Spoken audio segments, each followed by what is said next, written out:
c'est une étape décisive pour la réforme des retraites. Le texte est présenté ce matin en Conseil des ministres. Pour l'instant, le gouvernement maintient son calendrier, vous l'avez compris. Quels que soient les gestes sur d'hypothétiques mesures d'accompagnement, ça calmerait pas la grogne parce que dans les cortèges, on n'a vu qu'un seul mot d'ordre, retrait de la réforme et retrait des 64 ans. Alors 63, c'est compliqué parce que ça paraîtrait comme une défaite politique. Au moins 64, c'est un avantage. C'est un signe donné à l'international. La France se réforme. Elle participe de l'effort collectif européen. Pour nous, il y a un moyen de faire reculer le gouvernement. C'est bien entendu d'ancrer la grève dans les entreprises. Le dialogue social ces dernières semaines a été utile. Le texte que nous avons présenté en Conseil des ministres aujourd'hui n'est pas le texte qui était envisagé initialement.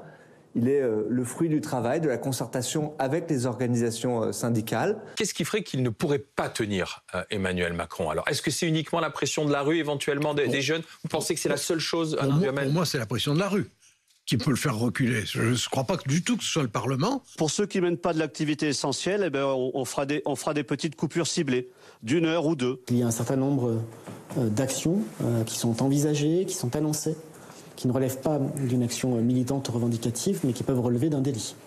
C'est le cas notamment des coupures, notamment lorsqu'elles sont ciblées et volontaires. La plainte d'un photographe blessé par la police lors de la manifestation contre la réforme de retraite. Il a été émasculé.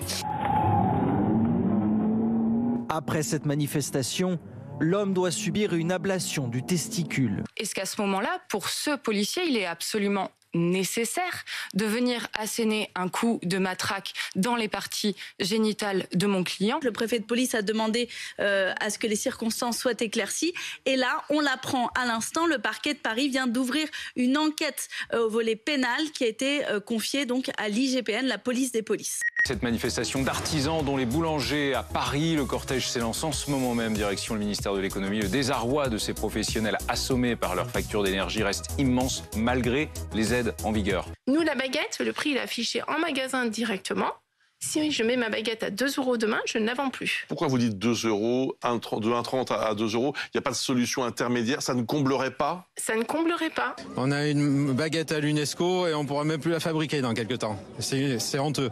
La Pologne va demander l'accord de l'Allemagne pour livrer à l'Ukraine ses fameux chars d'assaut Léopard. Sur ce sujet, Volodymyr Zelensky a dit ceci: aujourd'hui, on n'a pas le temps de négocier, nous devons survivre. En attendant ces renforts, les combats se poursuivent.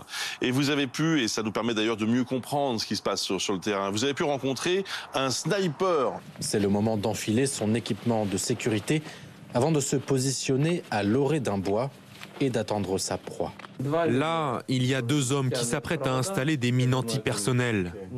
Ma balle les touche tous les 2. Vous voyez, ils tentent de ramper. Même si j'en ai tué que 2, j'ai fait du bon travail parce qu'ils n'ont pas eu le temps d'activer les mines.